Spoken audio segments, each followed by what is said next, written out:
G'day everyone. Got another ring lap for you today. We're back on the Nurburgring and I'm driving a different car. But just like the first ring lap, the goal is the same, to get around the track without smashing myself into the wall. In the last ring lap I was driving in the rain. It was absolutely terrifying. This ring lap I am in the sun, which might make it easier, except I'm driving an absolute animal. An animal that's probably, if I'm honest, going to spit me out well before any rain would have. This is the Mclaren 12C GT3. The car nuts amongst you will have noticed I was actually driving the road car version of this, the Mclaren 12C, in the first Project Cars video I did on this channel.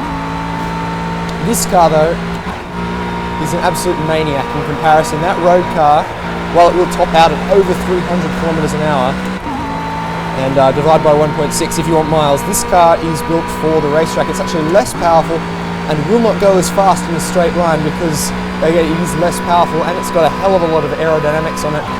Huge rear wing, big front wing, but the speed at which it will go around corners is just on another level. And you can see the speed that I'm going in the instrument binnacle above the steering wheel to the right of the big gear change number. And it is in kilometers an hour, so again, if you do think in miles per hour, then divide by 1.6. In the rain, in the BAC mono, in the previous ring lap, it took me over 8 minutes, I think, to get around the ring. In this car, I've cut the track there. It's probably going to be a hell of a lot faster. I'm going to try to get to below 8, because even though I can't go as fast as some cars on the straights, through the corners I can just absolutely fly. This thing is just such a weapon. As you can probably tell from my voice, I'm concentrating so hard. I'm filming this in the morning in the Unknown Worlds Entertainment office before everyone gets in because I'm making so much noise. I'm glad no one's around, because if they saw me right now they'd just see a face with my eyes wide open. And it's all a bit white knuckle, and I might have overcooked this. No, I'm good. Oh, maybe not. Horrendously wide on that, the slowest corner of the Nurburgring.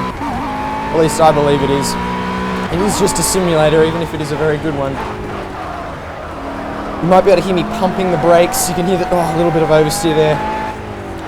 But my left foot, and I am left foot braking the whole way around here. My left foot is often pumping the brakes because no ABS, no traction control, no stability control, nothing. So less electronics at play here in terms of driver aids than on your road car, than your Ford Focus. Which is tremendously exciting because you can see the little steering corrections I have to make, the little adjustments out of most corners as I try to keep it in line, because it is just going so fast. And because of the huge amount of downforce on this car, I'm going at 260 kilometers an hour here, and I am just flat to the floor taking corners.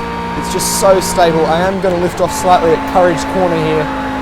I don't have the balls to go flat out around there, so I dropped way down to 200 kilometers an hour to take that, but that is still just so much faster. I think if you go and look at the first ring lap in the BAC mono in the rain, I was probably going at about 150. Oh, I've overcooked it. Crap.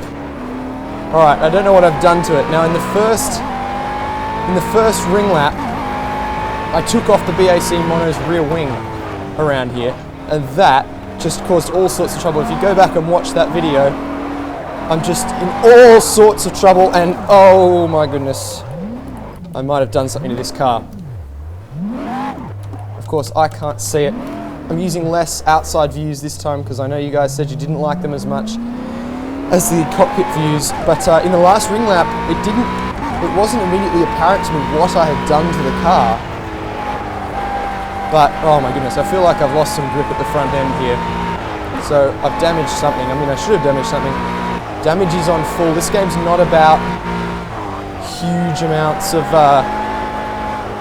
damage animation. I mean, the front of the car is probably not mangled, but it will be similar. Alright, I've definitely lost some grip at the front.